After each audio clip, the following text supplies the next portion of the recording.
Yes, good morning, good afternoon, good evening, Philippines to the world. For today's video is nandito kami sa dagat ngayon kasi ah, last day ng aming reunion. Kaya ang aming last day sa reunion ay naligo sa dagat sa may Panglao Beach, Bohol. Ayan ang ating asawa at ang kanyang nag-uusap at nasa sila ang naunang dumating kasi meron pa kaming ginagawa. Ayan si Manning at yung nakahubad naman si Titi Lito at ang anak ng bunso ni Manning. Ayan ang daming pero hindi ako naliligo dyan kasi hindi talaga ako mahilig maligo sa dagat pag ganyang oras. Ang gusto ko yung wala pang araw. Yung naka-blue, yan ang driver ng inaarkila namin na nasasakyan. At yan ang nakatalikod, yan ang panganay ng magkakapatid ng asawa ko. Yan, sobra, hindi naman gaano mainit. Hindi naman gaano mainit. Pero, basta pag ganyang oras, hindi ko na maligo. Ayan ang kanilang dalas, so manapilit. Kasi, sila lang ang nagdala lahat niyan kasi sumunod na lang kami. Yan. Pamangkin ng mama ko yung nakadala ng towel. At yan ang asawa ng pinakabunso nila magkakapatid, si Lisel. At yung naka-gray, si Yen, asawa ng matandang kapatid ng asawa ko. At yung nasa kahoy, yan ang panganay lalaki nila, si Tuto. Yung ayan, nakapamunas ng towel ng green. At yung sana yun, yung iba na sa dagat pa. Talaga namang nakababad. Yung isang manugang ng mama namin na sa dagat, yung taga Pangasinan. At yung nakasando yun ang pinakabunso. Yan, ayan daming tao talaga. Yan, yan ang mama namin yung naka-stripe. Yan, ayan. Ang nasundan ng asawa ko, si Pipi Roy. Yun. Ayan, pamangkin ng mama ko yung isang nakahubad. Yung kumpleto yung mga anak na umuwi. Kasabay na yun lang ang reunion namin kasabay sa pag-birthday ng mama, 75 birthday. Sinabay na namin yung reunion namin, pero hindi reunion na talagang reunion kasi yung ibang apo wala. Pero yung anak kumpleto, pati yung mga manugang. Ayan naman, si Tunit, yung nakatalikod, ayan, humarap. Si Tunit yan, asawa ni Pipi Roy. At yan yung may towel sa balikat, yan ang asawa ko na si Herbert as Hillboy. At yan ang kanilang mga dala. May suma na malangkit at may inihaw na pork piece. Ayan na ang natira. Yan ang kilawin nila na isda. Ang dami. Tapos kanin, so sa sobrang dami, 2 gatang yata yung sinaing. Tapos yan, nilupak. Yung saging na ayan binayo na saging, tapos nilagyan ng niyog. At yan ang kanilang buko salad. Ang daming sahog. daming gulaman, at kamote. Yan ang mga baon namin sa probinsya. Hindi yan mawawala sa baonan ang kamote. At yan naman ay biko. Ayan. Biko. Biko-biko kayo dyan. At yan ay spaghetti na puti. Anong pangalan ba yun? Nakalimutan ko na. Yan naman ang spaghetti na tunay na pula. Yan. Ang pangalan yun, isa pa nakalimutan ko na yung pangalan na yun.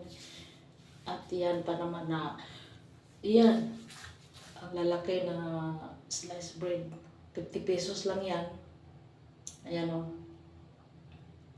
50 pesos lang yan. Sobrang laki. Talaga naman jumbo.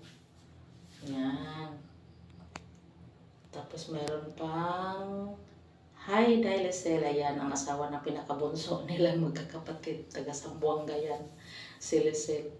Yan. Yan yung isa naman taga Tekera. Yan si Yen. Asawa ni Titi Leto. At yan naman ay taga Davao. Asawa ng panganay ng lalaki nila, magkakapatid na si Toto Isyong. Ayan. Daming mga chichirya ang baon nila. May saging pa. Ayan. Saging-saging kayo dyan. At yan naman si Nonong, ang pamangkin ng mama. At yan si Titi Lito, asawa yung naka-gray. At yan naman ay si Dongdong, asawa ng pinakabunsong babae. At yan ang pinakabunso sa lahat, si Titong. Yan, magkakapatid yan, kumpleto yan sila. Pero yung mga anak-anak, wala kasi may mga trabaho. Ano pa kaya yan? Alam ko na. At ito naman ang asawa ni Dongdong, ang pinakabunso nilang babae. Tulog. Natutulog. Yan ang aming mamang mabait, si Mama Maria. Yan. Yan ang aming birthday nung nakaraang linggo. Yan ang pinag-ipunan ng mga anak ang birthday, kasabay na yung senior reunion. Ayan. Ang daming baon nilang mga chichirya. Yan, ako naman itlog. Kasi hindi ako na kumakain ng kanin kasi nga may diabetic. Kaya iwas-iwas. Ayan naman ang apo na pamangkin ng mama. Kaya kain. Ayan, sige, kanya-kanya. Sige sa kanya. Kay Sarah naman ang drinks. Kay Yenye naman ay ang sliced bread. At ayan, balik na naman ako doon sa bandang dagat. Pag sa daming tao kasi araw ng linggo. Talaga naman pag araw ng linggo, pamili banding yan. Kaya, ayan, ipon-ipon, mag-ipon-ipon na. Maya-maya pupunta ako doon sa may dagat. Ayan. Yan ang dagat ng Panglao. Ayun sila nakaumpok. Pagdating namin, kasi huli kami, ayun na sila sa dagat, nakababad na. Ayun na. Saan banda ba yun sila? Ayun, yung nakataas ang kamay. Yan. O yan. Ang mag-asawang si Dandan at saka si Lolit, yung asawa niya, Pangasinan yan. Sige, taas kamay. O, kasi malayo, kaya ginojom ko na lang. Kasi pag hindi ko i-jom, hindi ko masyadong makita. Saan na yun? Yan, ayan ang dumaan ng mga foreigner. Daming foreigner dyan. Yung lugar ng Panglao, pag sa gabi, hindi na buhol yan.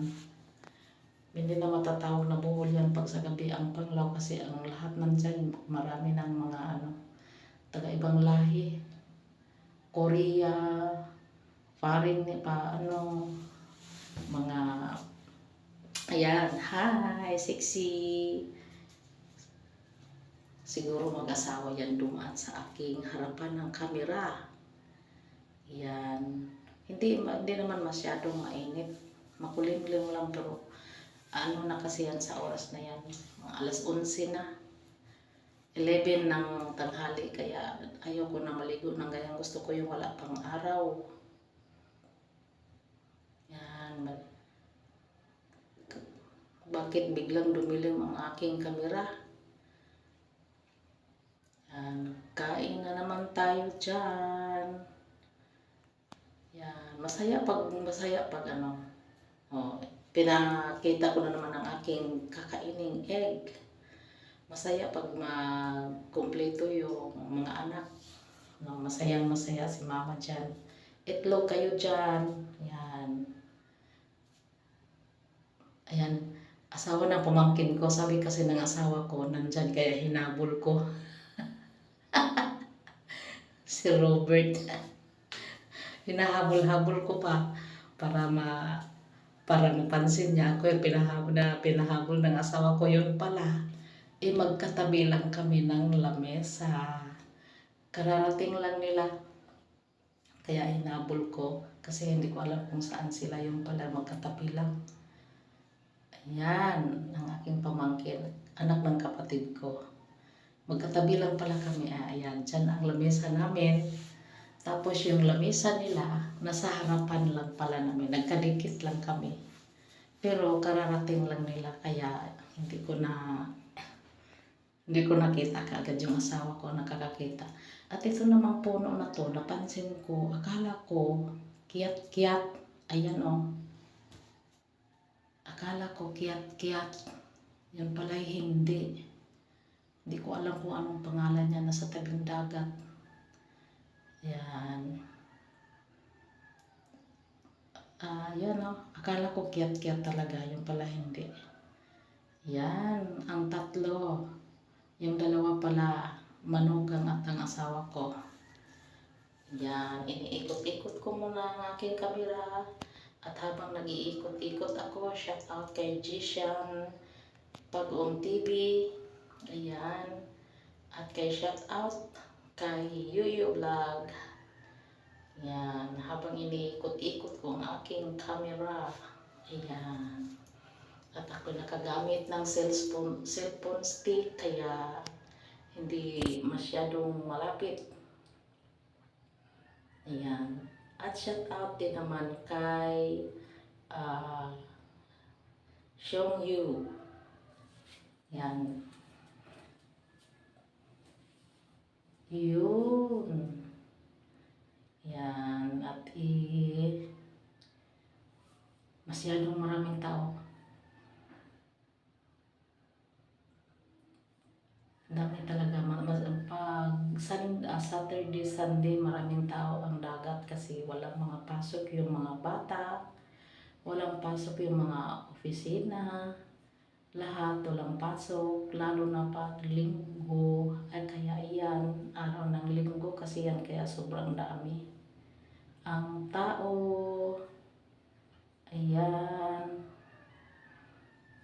Magkapareho ang damit namin ng mag-asawa kasi iba-iba ang kulay ang aming sinusuot sa bawat mag-asawa, sa bawat pamilya. Ayan. Hindi pa umahon yung iba sa dagat. Talaga naman, halos kalahating araw nakababad. Haba na pala ng buhok ko, ano. Madali lang humaba. Mag-iikot-ikot muna tayo. Ayan. Pinag-usapan namin yung puno, kung ano ang pangalan sa puno na yan. Kaya yan, nakatingala kaming tatlo. Yung manugang nila at yung asawa ko, ayan, tinatanong ko anong pangalan. Kasi hindi ko kilala ang kahoy na yan. Siguro sadya yung kahoy na yan ay talagang sa dagat. Ayan. Ayan. Kikita na yung butas ng ilong, nako. Ang tinatanong ko din naman, hindi rin nila alam kung anong pangalan ng kahoy na yan. Punta muna tayo sa, ayun yan. Yung isang manugang, hinahanap na yung mga anak niya sa, yan. O, diba? Hindi mainit. Makulimlim lang. naligo na naman sila. Saan banda? Saan banda? Ayun. Sa kabilang side pala. Yung pariner naman nakipagkuntisan sa akin ng nakabidyo. Dami talagang mga ibang lahi dito sa lugar ng Panglao. Dami. Yang katabi namin sa lamesa talaga naman yung sounds kabilaan. Nagsasayawan na yung iba. Kakantahan, nagpidyoke. Si mama din na pinadala ko sa dagat. Pinasamahan ko yung anak niya, nakasandong. Si Dandan. Yan. Sa Manila, nagtrabaho yan. Yan. Silang dalawa ang mag-asawang magdala dyan. Tinatanong ako ni Lolit kung maliligo ba ako kasi kaaahon lang niya. Tapos, babalik din siya kasi hindi ako naliligo. Yan. Dalihin nyo yan doon sa malalim. Ayaw maligo kasi daw nagbibiro nang hahabol yung tubig nila dito at maalat.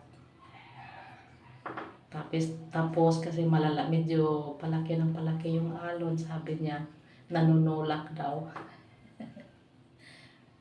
Mabiro yan eh. Mabiro yan. Ang aking biyanan. Yan. Pupunta yan doon sila sa medyo malalim-lalim ng konti.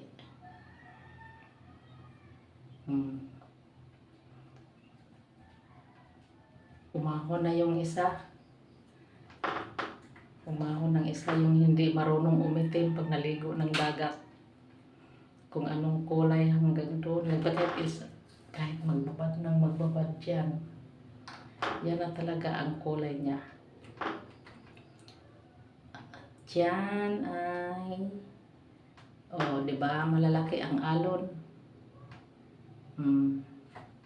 Malaki ang alon kaya ayaw ni mama na bumaba. Ayaw niyang maligo kasi malaki ang alon. Kaso lang pinapaligo talaga namin para maligo ang katawan ng dagat, para tanggal yung mga hangin-hangin sa mga kasukasuan. Diba? Kasi naalala ko yung lola ko, sabi pag naligo ng dagat hindi banlawan kaagad para daw pumasok pa sa kasukasuhan yung dagat. Yan.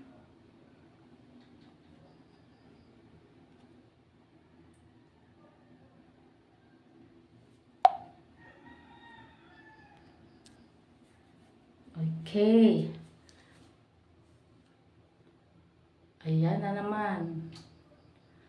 Talaga namang sobrang mga ibang lahi dyan banda. Lalo na pag sa gabi, hindi na Philippines ang lugar ng Panglao. Para ng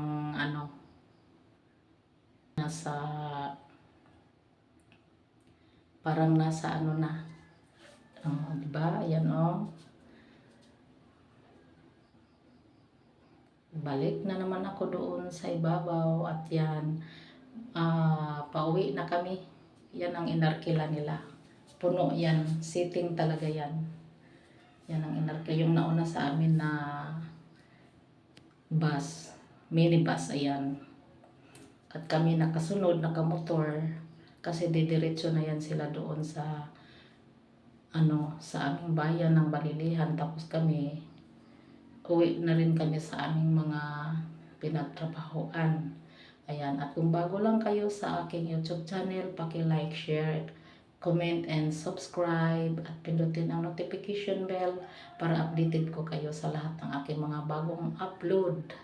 at pindutin ang all para lahat ng mga upload ko ay mapanood nyo. Ayan. Kaya bye-bye at shout out sa lahat ng nakasupport sa akin. Maraming salamat po at hindi kayo nagsasawa. Ayan.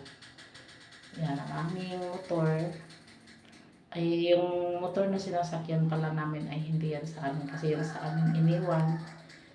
Yan. Ang motor ng pamangkin ng asawa ko ang dinala namin para road test kasi kabibili lang kahapon. Kaya ayan. Bye-bye and I love you all. Lahat tayo mag-iingat kasi pareho tayong nakabiyahe. Ayan. Hindi ako makasingit-singit na kaming dalawa makukuha kasi may tricycle na nakaharang. Ayan na. Sunod na kami niyan. Ingat kayo para makarating tayo ng ligtas. Ayan. Bye-bye.